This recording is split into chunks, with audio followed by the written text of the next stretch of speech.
Hello दोस्तों, आप सभी का स्वागत है समसामयिक घटना चक्र के इस ऑनलाइन प्लेटफॉर्म पर। जैसा कि आप सब जानते हैं कि इस टाइम पे महाकुंभ चल रहा है और महाकुंभ की शुरुआत 13 जनवरी 2025 से हुई थी। 26 फरवरी 2025 तक महाकुंभ चलेगा। इसी दौरान जो महाकुंभ है, ठीक है, प्रयागराज में जो महाकुंभ क्षेत्र है उसको उत्तर प्रदेश का 76वां जिला, अस्थायी रूप से 76वां जिला घोषित किया गया। अब उस 76वें जिले के महत्व को और बढ़ाने के लिए उत्तर प्रदेश सरकार के द्वारा एक अनूठा प्रयास किया गया महाकुंभ नगर क्षेत्र में, ठीक है, कैबिनेट की बैठक का आयोजन करके। अब इस कैबिनेट की बैठक आपकी परीक्षा के दृष्टिकोण से बहुत महत्वपूर्ण हो जाती है। कुछ इंपॉर्टेंट फैसले यहां पर लिए गए, वो फैसले आपके एग्जाम के दृष्टिकोण से इंपॉर्टेंट हो जाती है, खासकर तब जब महाकुंभ आपका चल रहा है और महाकुंभ से आने वाले सवाल आपके परीक्षा के लिए बहुत ही इंपॉर्टेंट होने वाले हैं। चाहे वो निबंध का सेक्शन हो या जीएस का सेक्शन हो, जीएस का पेपर हो, चाहे वो जीएस पेपर 5 हो या जीएस पेपर 6 हो या प्रीलिम्स का पेपर हो, वहां पर महाकुंभ से रिलेटेड क्वेश्चन अब आएंगे ही आएंगे अगले एक साल तक। तो इस वजह से जो यूपी कैबिनेट के महत्वपूर्ण फैसले हैं, कौन से ऐसे फैसले लिए गए उनके बारे में जानेंगे। साथ ही साथ ये जो कैबिनेट की बैठक हुई थी, ये कब इसका आयोजन किया गया था, इन सब चीजों के बारे में आइए विस्तार से चर्चा करते हैं।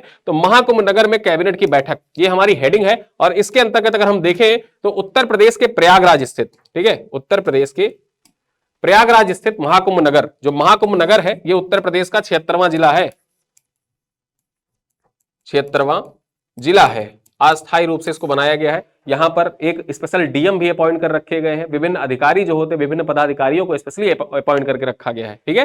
तो यहां पर 22 जनवरी 2025 को मुख्यमंत्री योगी आदित्यनाथ के नेतृत्व में कैबिनेट की बैठक संपन्न हुई। इस बैठक, जो ये कैबिनेट की बैठक थी, इसमें क्या फैसले लिए गए तो इसमें देखा जाए तो गंगा एक्सप्रेसवे के विस्तार, ठीक है, गंगा एक्सप्रेसवे के विस्तार से लेकर प्रयागराज विंध्य क्षेत्र और वाराणसी विंध्य क्षेत्र के गठन जैसे कई अहम महत्वपूर्ण फैसलों पर मंजूरी प्रदान की गई। अब आइए जान लेते हैं प्रमुख प्रस्तावों के बारे में जिन पर मंजूरी प्रदान की गई है। सबसे पहले देखें तो गंगा एक्सप्रेसवे को चित्रकूट से जोड़ने के लिए बुंदेलखंड एक्सप्रेसवे को गंगा एक्सप्रेसवे से जोड़ा जाएगा। यानी जो गंगा एक्सप्रेसवे है उसका जो क्षेत्र विस्तार है, उसका क्षेत्र विस्तार चित्रकूट तक करने के लिए, अभी तो जैसे प्रयागराज तक है उसका क्षेत्र विस्तार आगे तक किया जाएगा, लेकिन अगर देखा जाए तो यहां पर आप देख सकते हैं इसकी शुरुआत मेरठ से होती है गंगा एक्सप्रेसवे की और ये प्रयागराज तक आता है गंगा एक्सप्रेसवे। अब इसमें कहा गया है कि इसका जो विस्तार है वो चित्रकूट तक किया जाएगा। अब चित्रकूट तक करने के लिए जो बुंदेलखंड एक्सप्रेसवे थे ना, तो बुंदेलखंड एक्सप्रेसवे को जो गंगा एक्सप्रेसवे है उससे जोड़ा जाएगा, उसके लिए मंजूरी प्रदान कर दी गई है, ठीक है। तो पहला पॉइंट तो यही हो गया कि गंगा एक्सप्रेसवे को चित्रकूट से जोड़ने के लिए बुंदेलखंड एक्सप्रेसवे को गंगा एक्सप्रेसवे से जोड़ा जाएगा।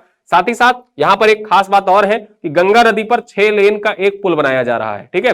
साथ ही साथ जो अभी 6 लेन का पुल बन रहा है वो तो बन ही रहा है, उससे इतर प्रयागराज को झूसी से जोड़ने के लिए एक और 4 लेन का पुल बनाया जाएगा, ठीक है। 4 लेन पुल, अभी एक 6 लेन पुल निर्माणाधीन है, उससे इतर 4 लेन ब्रिज का मंजूरी प्रदान कर दिया गया इस कैबिनेट की बैठक में। साथ ही साथ यमुना नदी पर एक और सिग्नेचर ब्रिज बनाए जाने की मंजूरी प्रदान कर दी गई है। जैसे न्यू यमुना ब्रिज आप देखते हैं ना, तो उसी प्रकार से एक नया सिग्नेचर ब्रिज और बनाया जाएगा यमुना पर। आगे देखें, एससीआर के तर्ज पर वाराणसी विंध्य डेवलपमेंट रीजन के विकास के फैसला कैबिनेट की बैठक में ली गई।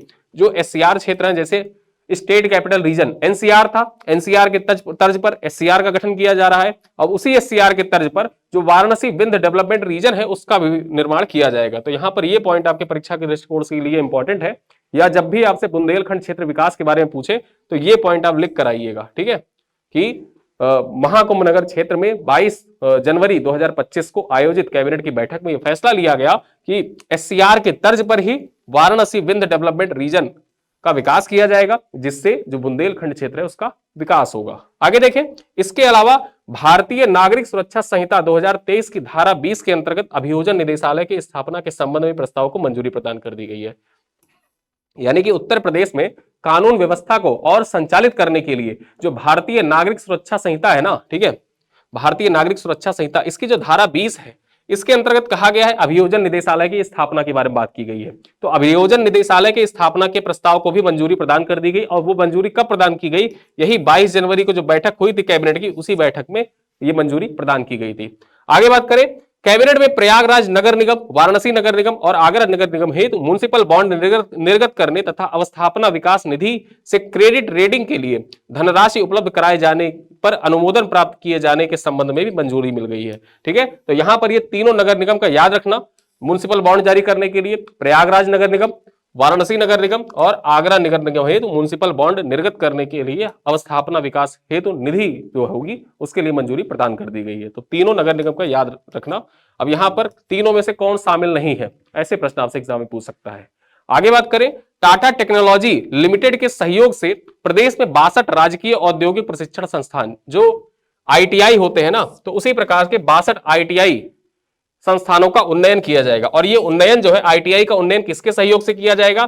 टाटा टेक्नोलॉजी लिमिटेड के सहयोग से किया जाएगा। ठीक है, एग्जाम में आपसे पूछ ले कि कितने आईटीआई का उन्नयन किया जाएगा, कितने आईटीआई के उन्नयन के फैसले लिए गए हैं। ठीक है, 62 आईटीआई के उन्नयन का फैसला लिया किसके साथ मिलकर? टाटा टेक्नोलॉजी लिमिटेड के साथ मिलकर यह फैसला मतलब उन्नयन किया जाएगा। ठीक है, 5 सेंटर फॉर इनोवेशन इंक्यूबेशन और ट्रेनिंग की स्थापना किए जाने के संबंध में प्रस्ताव पास किए गए। यहां पर जो कैबिनेट की बैठक हुई थी वहां पर इतने प्रस्ताव पास हुए। इसके साथ ही हाथरस, बागपत, कासगंज में भारत सरकार के वायबिलिटी गैप फंडिंग के अंतर्गत पीपीपी मोड पर मेडिकल कॉलेज संचालित किए जाने हेतु सफल निविदाता का चयन किए जाने के संबंध में प्रस्ताव को हरी झंडी मिल गई है। मतलब हाथरस, बागपत और कासगंज का जो इलाका है, जो क्षेत्र है, जिले हैं, यहां पर पीपीपी मोड पर मेडिकल कॉलेज की स्थापना की जाएगी। ठीक है, आगे देखें, यहां पर एक सबसे खास बात क्या है, स्वामी विवेकानंद युवा सशक्तिकरण योजना, इसके बारे में क्यों जिक्र कर दिया यहां पर? तो यहां पर इस प्रस्ताव को मंजूरी प्रदान की गई है। तो स्वामी विवेकानंद युवा सशक्तिकरण योजना निःशुल्क स्मार्टफोन वितरण हेतु योजना के अंतर्गत अंतिम बिड अभिलेख के संबंध में प्रस्ताव को स्वीकृति प्रदान कर दी गई है। यानी कि जो स्मार्टफोन बांटा जाएगा उसके लिए जो अंतिम बिड है ना, उसके प्रस्ताव को भी मंजूरी प्रदान कर दी गई है। अब यह योजना शुरू कब हुई थी और इसका उद्देश्य क्या है? तो यहां पर देखें तो स्वामी विवेकानंद युवा सशक्तिकरण योजना उत्तर प्रदेश सरकार के छात्रों के लिए एक महत्वपूर्ण योजना है।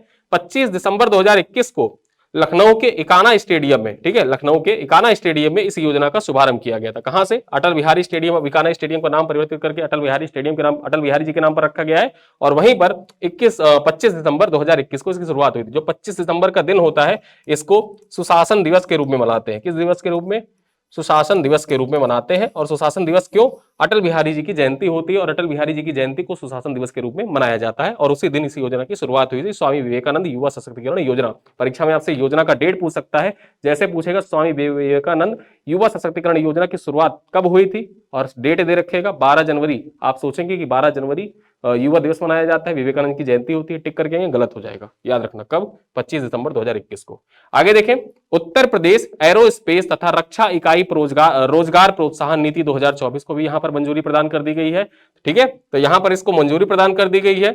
देखिए, इसके साथ ही उत्तर प्रदेश एरोस्पेस तथा रक्षा इकाई एवं रोजगार प्रोत्साहन नीति 2024 को मंजूरी मिली है। उत्तर प्रदेश एरोस्पेस तथा रक्षा इकाई और रोजगार प्रोत्साहन नीति 2024 का लक्ष्य क्या है? उत्तर प्रदेश को एक अग्रणी एरोस्पेस तथा रक्षा केंद्र के रूप में स्थापित करना, स्वदेशी क्षमताओं में तेजी लाना, नवाचार को बढ़ावा देना और राष्ट्रीय सुरक्षा तथा आर्थिक समृद्धि को बढ़ावा देने के लिए वैश्विक सहयोग को बढ़ावा देना इसका मूल उद्देश्य है, जो एरोस्पेस प्रोत्साहन नीति 2024 है। और ये नीति आप अलग से इसको तैयार करके जाइएगा, ये मेंस के लिए। ठीक है, जैसे उत्तर प्रदेश की पर्यटन नीति, उत्तर प्रदेश की औद्योगिक नीति, इन सब से रिलेटेड क्वेश्चन आपके जीएस पेपर 6 से पूछे जाते हैं, डायरेक्टली पूछे जाते हैं। ठीक है, तो वही जो ये प्रोत्साहन नीति एरोस्पेस तथा रक्षा इकाई रोजगार प्रोत्साहन नीति 2024, ये अलग से पढ़ के जाइएगा और डिटेल में पढ़ के जाइएगा। आपके परीक्षा में आने की इसकी पूरी संभावना है, अलग से आपसे पूछ लेगा। ठीक है, तो यहां पर जो महत्वपूर्ण फैसले लिए गए, उन महत्वपूर्ण फैसले के बारे में हमने डिटेल से जाना, क्या क्या फैसले लिए गए, इनके महत्व के बारे में जाना। आइए, कुछ प्रश्न है, उन प्रश्नों को जानने से पहले एक पॉइंट और जान लेते हैं। अटल बिहारी वाजपेयी के नाम पर मेडिकल कॉलेज की स्थापना को मंजूरी प्रदान की गई है। मेडिकल कॉलेज कहां पर बनाया जाएगा? 166 बेडेड राजकीय संयुक्त चिकित्सालय बलरामपुर को चिकित्सा शिक्षा विभाग के पक्ष में निःशुल्क हस्तांतरण किए जाने एवं जनपद बलरामपुर में स्थापित किए जा रहे केजीएमयू के सैटेलाइट सेंटर को स्वशासी राज्य चिकित्सा महाविद्यालय बलरामपुर में परिवर्तित किए जाने के प्रस्ताव को मंजूरी प्रदान कर दी गई है। यानी कि आप यहां पर देखिए, जो अटल बिहारी वाजपेयी चिकित्सा महाविद्यालय एवं चिकित्सा परिषद किंग जॉर्ज का जो सैटेलाइट सेंटर, जो केजीएमयू है ना लखनऊ में स्थित, उसका एक सैटेलाइट सेंटर बलरामपुर में स्थापित किया गया था। अब उस सैटेलाइट सेंटर को क्या कर दिया गया? उसको मेडिकल कॉलेज के रूप में परिवर्तित कर दिया जाएगा और इसी मेडिकल कॉलेज को अटल बिहारी वाजपेयी जी के नाम पर रखी जाएगा, जो इसका नाम है अटल बिहारी वाजपेयी जी के नाम पर रखा जाएगा। तो यहां पर आपको पता चल गया कि अटल बिहारी वाजपेयी के नाम पर मेडिकल कॉलेज की स्थापना को मंजूरी कहां पर मिली है? बलरामपुर में मिली है। ठीक है, बलरामपुर में। और यही बलरामपुर में मां पाटेश्वरी देवी के नाम पर ठीक है। मां पाटेश्वरी विश्वविद्यालय की भी स्थापना की जा रही है। मां पाटेश्वरी विश्वविद्यालय की स्थापना किस जिले में की जा रही है? बलरामपुर जिले में की जा रही है। अटल बिहारी जी के नाम पर मेडिकल कॉलेज की स्थापना किस जिले में की जा रही है? बलरामपुर जिले में की जा रही है। तो हमने डिटेल से जितने भी महत्वपूर्ण फैसले लिए गए थे उन पर चर्चा कर ली।